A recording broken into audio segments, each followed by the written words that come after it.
What do you mean you can't do laundry? It's a simple task. You are an adult man. You've done it for yourself for years.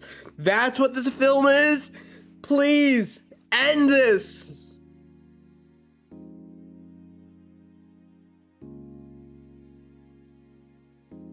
Dun dun.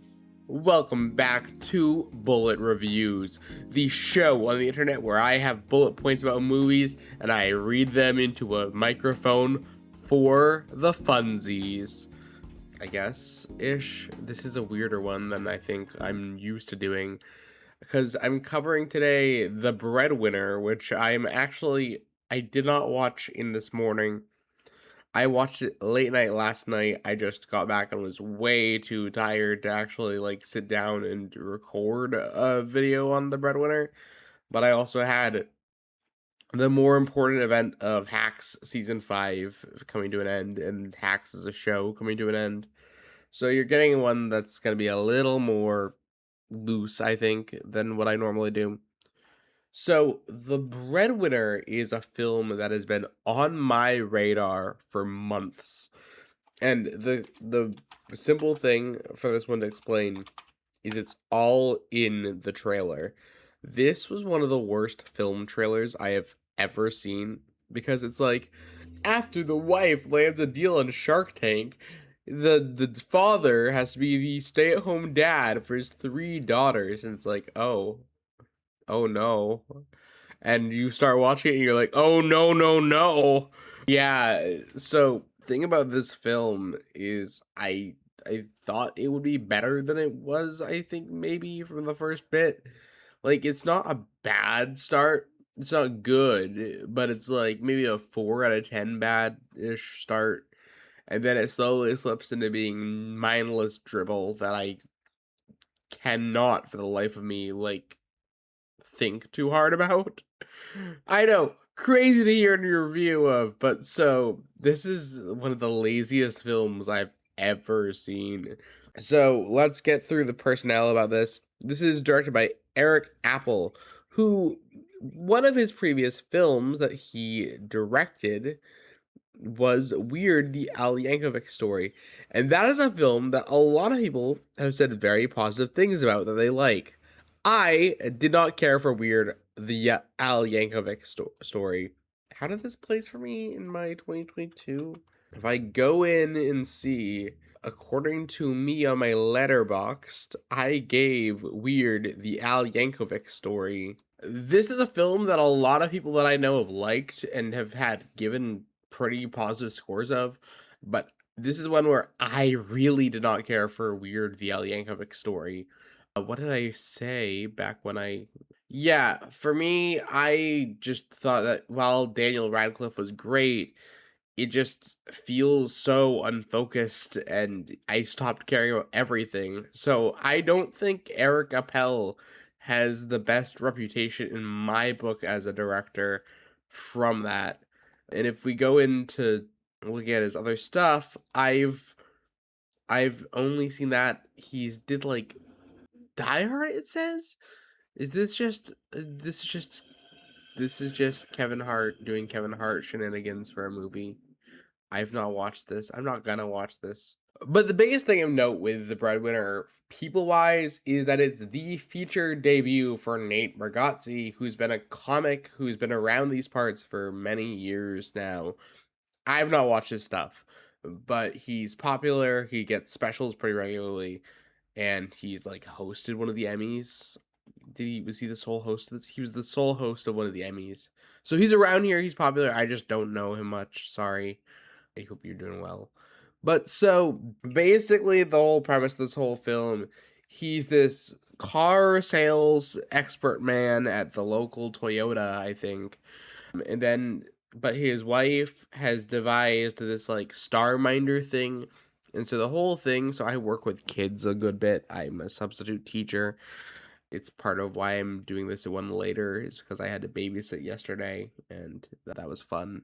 I enjoy working there. But basically, she has these star minder things for kids to remember things for their parents on their way to school. And so everyone's like, hey, you got a really great idea. And so The film time skips pretty early, like 6 months, and then bam, she's on Shark Tank. And the sharks are like, this is an interesting idea. Are you sure you, a woman, can do this? That's the kind of whole vibe of it. Are you sure you can manage 3 kids in this product? And she's like, well, I've got a husband. And they're like, bring him out the dad. This is incoming Nate playing the character Nate with a donut in his hands. And Mr. Wonderful is literally like, is that a donut? I'm out. Great decisions. Great writing all around. Seriously, this is how things go. So the film then transitions. One of the sharks, Lori, buys in. So the whole thing is she's gonna be gone for 2 weeks. He has to take time off work where he's the number 1 salesperson for cars, and also just be a presence in his 3 daughters' lives. His daughters' names, according to Wikipedia, are Gracie, Hadley, and Sam, and they are the most generic kids you will ever find. The oldest one likes boys. She slips the sweater off so she can show more of herself to the boys at school and impress him. And he's like, why is my teenage daughter doing that? Like, man, she's a teenage girl. She's going to do that. And then there's the middle child who is in the spelling bee. She gets the critical moment, which I'll talk about in a little bit. And then the youngest child, where her whole thing is she randomly goes up and hugs students in her class, and her teacher wants her to stop. Her teacher is played by this actress randomly, who's really good at playing a teacher. It seems very preschool, first grade, kindergarten teacher vibes. But so there's all that. And so, oh no, as dad's at home alone, he doesn't know where their schools are. He can't make breakfast.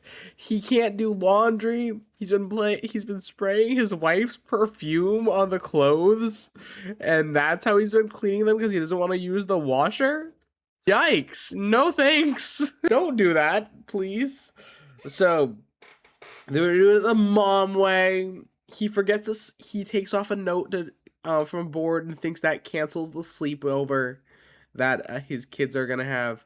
And then is surprised when the other dad, played by Colin Jost, shows up, and he's like, "Yeah, our daughters have a sleep." Wait, hang on, this is a bad impression. "Yeah, our daughters have a sleepover." That's probably an awful Colin Jost impression, but I am recording this at 8:30 in the morning. You should not be expecting anything more from me. So there's that whole thing. And then also, turns out, someone's got to go over to clear up the roof and board the roof. And it's Will Forte being the best character in this movie. So, yeah, that's how the premise is going. And then, so there's this turning point in the film where the wife comes home for a moment and they think she's back. And he's had the Uber Eats guy, who's one of the major characters here. He's had the Uber Eats guy go out of his way to like bring lasagna so they can fake it being like a lasagna thing. It's bad. Then we get to the back half of this film where it's doing it the dad way, where he runs the house like a car dealership where they're earning car points or something for like different perks. The big thing about The Breadwinner's writing, as far as it goes, is this is one of the laziestly written films ever. They introduce a good amount of ideas and just do nothing with them. Like, purely nothing. It felt nothing, you know? So one of the things for the little girl, right, to get her to stop hugging kids, his solution is get her a horse. And say that if she stops hugging kids, he will buy her a horse that she gets to keep in their yard. That's a thing. That's a concept. But so the other little pieces of it is to get the oldest daughter to not be with a boy. He buys her turtlenecks. Dumb, stupid. And then for the middle daughter, she's got the spelling bee. It's a big deal. And oh no, he goes for the spelling bee for the first part and then dips to go to his salesman of the year thing because he's been working. So I need to go on a rant here about the most egregious thing in this film, and we're gonna go into this sequence because I it's been sticking in my head. So the dad's sitting with his three daughters, and they're like, "We're out of food, we're out of clothes, we're out of cleaning supplies," and he's like, "Guys, I know a store where we can get all of those. Walmart." So we have a shopping montage in Walmart randomly in this film. It's bad. It's rough. Other characters in this film, aside from the family, again, Will Forte as Keegan's fine. Will Forte kind of just has this inherent lovable charm to him where he shows up and is good even in bad films. He was in the Amy Schumer film last year, Almost Pregnant, and he was the best part of that film by far and away. And he is once again the best part of this film. I liked him in here. But yikes. There's the stay-at-home dad who thinks he's screwing on the mojo because he doesn't want to hang out with the stay-at-home dad. Then there's also his rival at work who's stupid and is just in the whole thing is Pecs get sales. Whoa, stupid, dumb, die. Then there's like his boss who exists there, who there's like, yeah, no, there's not really much else as far as this goes. One of the funny things, the kids are in this film consistently as a presence, but they're not good. But also, like, they're listed so far down the cast list that I'm reading from right now. And I think that says everything you need to know about how little this film, like, respects like the kid characters. So, finale of this film, right, as we're going into it. So the big thing is the oldest one holds a party, and the horse seems like it's dead. It's laying on its side. But oh no! The horse isn't dead when we try to pick it up. And so the horse runs through the house, destroying it. They let a horse in a hospital. I know. It's very silly. So the horse destroys the house, and runs out, and now they get the call from their mama, and the mom's like, "Hey, Lori from Shark Tank and I are coming back home for an in-home presentation." And so they're like, "Oh no, we got to get the house to be fixed."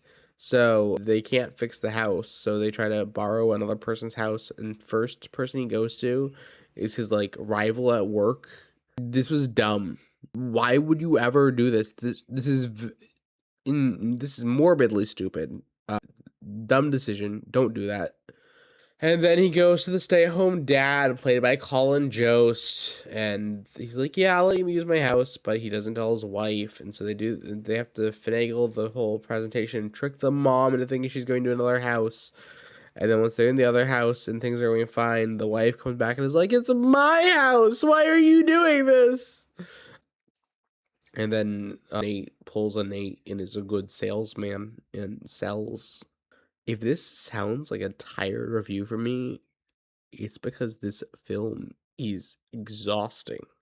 The Breadwinner is this film where it's like, I thought there was seconds where it was maybe okay, but I'm gonna be so blunt that the more that I've researched into this is yikes. So this is actually got a secret other film thing that we're not talking about yet. If you guys ever heard of the Wonder Project, it's this film and television studio that creates Christian family entertainment. And yup, they got this one. So here's the thing about this one then. It's another I they acquired the screenplay. So they made this whole thing.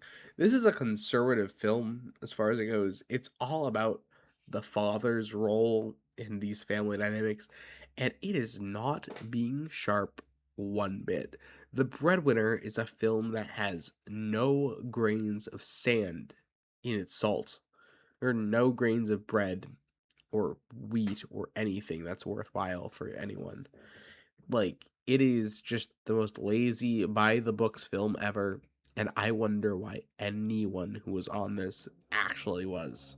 Nate, it's based on his screenplay.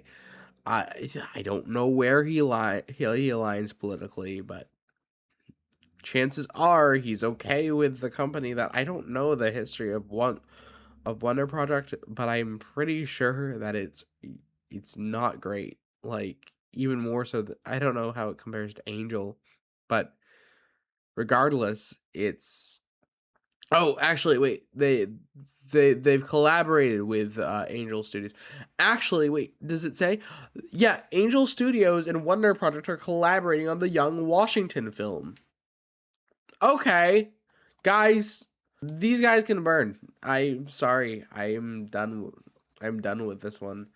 So that's basically the Breadwinner. Did I laugh? Not really. There was maybe a mild one that was kind of funny at one point. There's a pair of people in my theater who were laughing a lot. Good for them. But I just, it's 2026.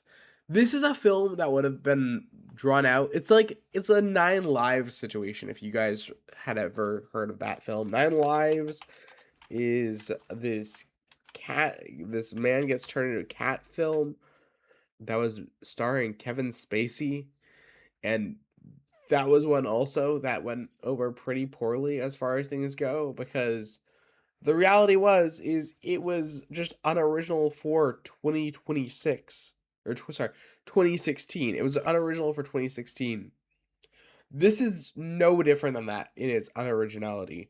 It's a it's a burner family film from a company that does not really care and made the most backwards like conservative film I've seen in a while. Like Animal Farm, as bad as that was that I went over recently, in itself is not a conservative film as far as it goes. This is a film that is tried and true to try to appeal to the dads who still live in this idealistic America where the father's the breadwinner. The tagline for this film is "Let the dad era begin." It's bad. I am not gonna watch this film again. It is garbage. I gave it a 2 out of 10, and it can go burn in the pile. Yeah, shorter video than normal, later upload than usual also.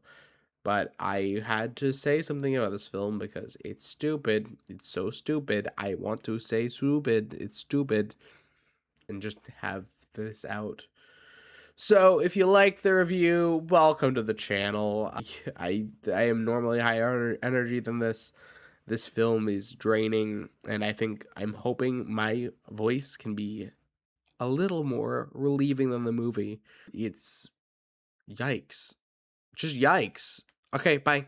Oh, also, go to my Patreon if you want to subscribe and give money. I like money. That's the most blatant thing ever. I like money. What am I, Mr. Krabs? No, but like in all seriousness, if you want to support my channel, go to my Patreon, subscribe to the channel, like, comment, etc. You're doing great. You should be proud of yourselves. Take care. Bye.